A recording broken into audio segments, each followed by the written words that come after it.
Our next trip takes us to Canada to see how home theater designer Jeffrey Smith created a space that gives new meaning to a night at the movies. The real adventure starts with the grand staircase, almost like Tara from Gone with the Wind. As you come off the grand staircase, it definitely feels and reads like a lobby outside of an old theater. This is our Cinebar. All solid wood materials, solid wood columns, beautiful granite. The style of the media lounge is very old-world classic picture palace. This is a special place that says, this is about movies.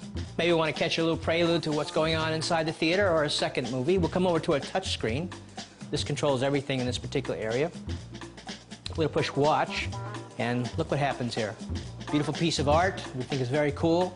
Conceals a flat panel TV. Looks very, very cool when it's down, and also equally cool when it's up. Of course, what would a private theater be without its own private wine cellar? Everything's cataloged on a computer system, barcoded, age of the wine, when to drink the wine. And the nice thing about this is art on the wall is not necessarily art.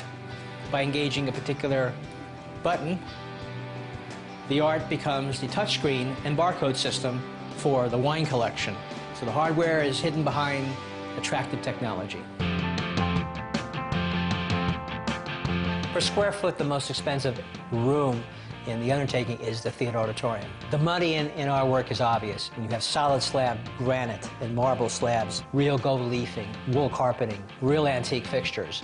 It adds up. When I walk through this door, I think I'm transposed back into a space of early days. The owner's vision was certainly to make an old-world picture palace feel to it. He wanted to bring that feel of the real elegant, regal picture palace into his home.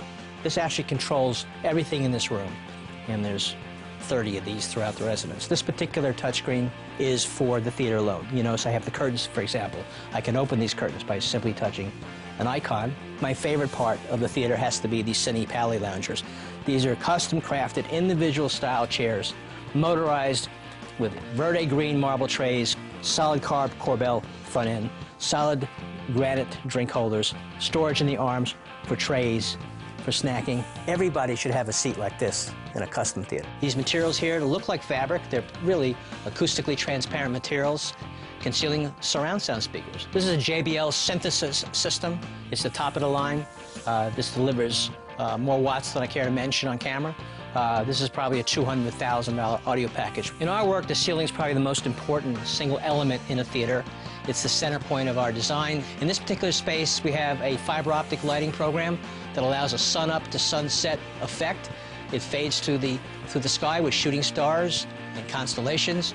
This room actually was built and assembled in my facility. And we do that so we verify that our detailing and our fit and our finish is as expected before we trek it to the job to install it. So it gives the opportunity for the homeowner even to come in literally and walk in and out of their theater in our space, inspect, for us to correct any issues that may be, and have a perfect job delivered, which this is. Video and sound in that theater alone approaches $400,000. Furnishings, $400,000. Add up the accessories and the labor and the logistics, you're pushing the $1 million envelope. I certainly like the aesthetics of the space, but I will tell you, at the end of the day, it is a theater. It does get dark in there. We have a big picture, 16-foot of image, phenomenal audio, and I couldn't think of a finer, a more elegant, or more fun space to watch a big blockbuster hit than it would be in this theater.